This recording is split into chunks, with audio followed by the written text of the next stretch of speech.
আসসালামু আলাইকুম রহমতুল্লাহ বারাকাতুহ। এই ভিডিওটা যারা দেখতেছেন এটা হলো ব্রাহ্মণবাড়িয়া জেলার আখাউড়া থানার অন্তর্গত সীমান্ত এলাকা উমরপুর গ্রামের একেবারে চেকপোস্টের সাথে উমরপুর গ্রামের ভিডিও। আমাদের গ্রামের প্রত্যেকটি বাড়ি ঘর তলিয়ে গেছে বন্যার পানিতে।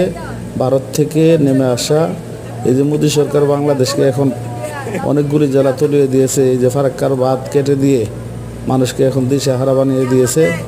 কারণ এখন মানুষ ঘরে থাকতে পারতেছে না, মানুষের ঘরের ভিতরে পানি চুলার মধ্যে আগুন দিতে পারতেছে না, তারা ফাঁক শাক করতে পারতেছে না।